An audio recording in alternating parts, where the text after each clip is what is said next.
नादान दोस्त। क्या नाम है इसका?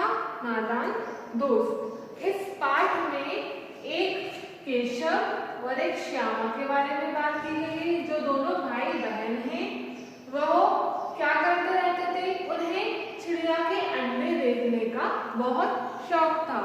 उनके बाहर छत के ऊपर एक चिड़िया का घोंसला था जिसमें चिड़िया ने अंडे दिए थे। तो दोनों जैसे ही सुबह उठते थे सबसे पहले कहाँ जाते थे? घर के बाहर छत पे जाकर देखते थे कि चिड़िया वहाँ बैठी हुई है कि नहीं, चिड़िया क्या कर रही है, उसने अंडे दिए कि नहीं। तो वो अंडों को बहुत ध्यान से देखते थे और चिड़िया को आते जाते हुए देखते थे। सुबह उठते ही उन्हें इतनी भी फिक्र नहीं रहती थी, इतने पे ध्यान नहीं रहता था कि उन्हें नाश्ता करना है कि नहीं, नाश्ते में दूध जलेबी खाना है कि नहीं। वह बस हमेशा दिन रात चिड़िया को और चिड़िया के अंडों को दोनों मिलकर देखते रहते थे।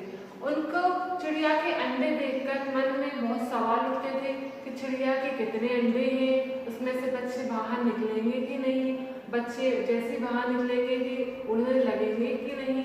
तो बहुत सारे दिमाग में उनके क्वेश्चंस आते थे, लेकिन उनके इन सवालों का जवाब देने वाला कोई नहीं था, क्योंकि उनकी जो माँ थी वो घर के कामों में दिन भर बिजी रहती थी, व्यस्त रहती थी, और उनके जो बाबूजी थे वो सुबह से लेकर शाम तक ऑफिस में ही रहते थे। तो इसलिए वो आपस में एक दूसरे से ही सवाल जवाब करते रहते थे, एक दूसरे से ही बातें करते रहते थे। 3-4 दिन गुजर चुके थे। अब जो दोनों बच्चे थे वो चिड़िया के अंडे देखने के लिए बहुत उत्सुक हो रहे थे। वे सोच रहे थे अब तो चिड़िया के बच्चे निकल आए होंगे, अंडे में से बच्चे बाहर आ गए होंगे। तो दोनों क्या सोचते हैं कि चिड़िया अपने बच्चों को क्या खिलाएगी, इतना सारा दाना कहाँ से लाएगी, अगर उन्हें खाना नहीं मिलेगा तो वो तड़प तड़प कर मर जाएंगे। तो ये सब सोचकर उन दोनों को बहुत फिक्र होने लगी। दोनों ने सोचा कि हम इनके लिए दाना और पानी की व्यवस्था करते हैं, इनको दाना और पानी खिलाया करेंगे। तो दोनों ने क्या सोचा कि हम इनके घोंसले पर देखा कि धूप भी आती है, बच्चों को गर्मी लगती होगी, अंडों को गर्मी लगती होगी, चिड़िया के अंडे गर्म हो जाते होंगे, तो उन पे छाया भी करना चाहिए ताकि उन्हें धूप ना लगे, वह धूप से बच सके। तो एक बार 2 बजे की बात है, बहुत गर्मी पड़ रही थी, लू चल रही थी। तो जैसी माँ ने देखा कि उसके दोनों बच्चे घर के बाहर धूप में बैठे हुए हैं, तो माँ डांटकर उनको घर के अंदर ले गई और दोनों को सुला दिया। लेकिन जो श्यामा और केशव थे उनको नींद कैसे आने वाली थी, क्योंकि उनको तो चिड़िया के बच्चों की और उसके अंडों की फिक्र हो रही थी। वो जैसे तैसे अंदर चले गए माँ के साथ। थोड़ी देर बाद माँ की नींद लग गई, माँ सो गई, लेकिन केशव और श्यामा अभी भी जाग रहे थे। जैसे ही माँ सो गई वह चुपचाप से घर के बाहर आए और चिड़िया को देखने लगे। उन्होंने देखा कि चिड़िया के घोंसले पर बहुत जोर से धूप लग रही है, तो उन्होंने सोचा कि हम इस पे छाया कर देते हैं। केशव ने श्यामा से बोला कि तुम एक कटोरी में दाना और पानी ले आओ, हम इसको दाना और पानी रख देंगे ताकि ये चिड़िया को कहीं जाना ना पड़े और वो अपने बच्चों को खाना अच्छे से खिला सके। उसके बाद श्यामा भागते हुई किचन में गई और दाना और पानी लेकर आ गई। इसके बाद केशव ने बोला घर के अंदर से एक स्टूल लेके आओ ताकि मैं इस पर चढ़कर चिड़िया के घोंसले तक मेरा हाथ पहुंच सके और मैं दाना और पानी वहां रख सकूं। इसके बाद श्यामा स्टूल भी ले आई। फिर केशव ने बोला कि मुझे किचन में से जाकर एक कपड़े का टुकड़ा ला के दो ताकि मैं इनके जो घोंसला जिसपे अंडे रखे हुए हैं इसको बिछा सकूं। जैसे पहले केशव स्टूल पे चढ़ा, उसने देखा कि चिड़िया जैसे वो चढ़ा तो चिड़िया वहां से भाग गई। उसने क्या देखा कि घोंसले में 3 अंडे रखे हुए हैं, घोंसले में 3 अंडे रखे हुए हैं। अंडों के नीचे कुछ तिनके घास फूस के रखे हुए हैं। तो जो केशव था उसने सोचा कि बेचारे अंडे घास फूस पे रखे हुए हैं, उन्हें लग रही होगी। तो जो केशव था उसने श्यामा से बोला किचन में जाओ और कपड़े का टुकड़ा लेके आओ, मैं इसके अंडों को इस नरम इस सॉफ्ट कपड़े पे रख दूंगा ताकि इन्हें कोई भी दिक्कत ना हो और ये गिरे भी ना। तो श्यामा भागती हुई किसी से कपड़ा लेके आई। जैसे ही कपड़ा केशव ने लिया तो उसने धीरे से चिड़िया के अंडों को उठाया और घोंसले के नीचे जो नर्म कपड़ा था उसको बिछाया और आराम से अंडों को उसके ऊपर रख दिया।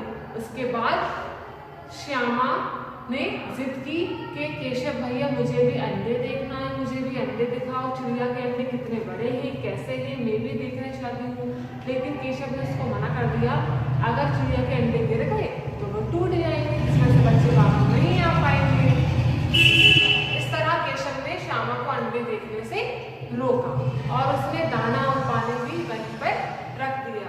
ये रखकर जैसे वो उतरे तो जो केशव और श्यामा की माँ थी वो बाहर आई। गेट खोलकर उन्होंने देखा कि अपने दोनों बच्चे तो गायब हैं, कमरे में हैं ही नहीं।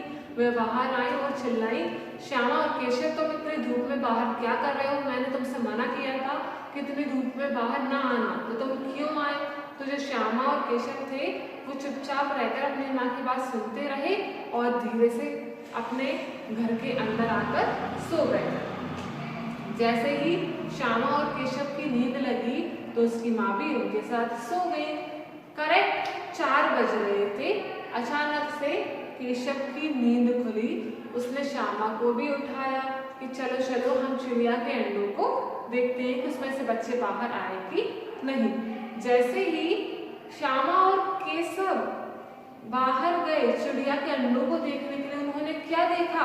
उन्होंने देखा कि चिड़िया के तीनों अंडे नीचे बिखरे हुए हैं, टूटे हुए हैं, वे टूट गए और उनसे गीला गीला सा पानी बाहर निकल आया, वो भी पूरे में फैल गया। वे देखकर अचानक से शॉक्ड हो गए, आश्चर्यचकित हो गए, हैरान हो गए कि ये क्या हो गया, चिड़िया के अंडे नीचे कैसे गिर गए? मैंने तो इतने संभाल कर उनको रखा हुआ था, ऐसा क्या हुआ कि चिड़िया के अंडे नीचे आकर टूट गए? वह भागता हुआ माँ के पास गया, माँ से बोला कि माँ ये चिड़िया के अंडों को किसने गिराया, वो कैसे गिर गए, कैसे टूट गए? तो जो माँ थी उन्होंने बोला, मुझे ये बताओ कि चिड़िया के अंडों को हाथ किसने लगाया? तो जो केशव था वो कुछ बोला नहीं, वो चुप रहा। तो श्यामा बोली, माँ केशव भैया ने चिड़िया के अंडों को हाथ लगाया था और उस अंडों के नीचे कपड़ा बिछाकर रखा था।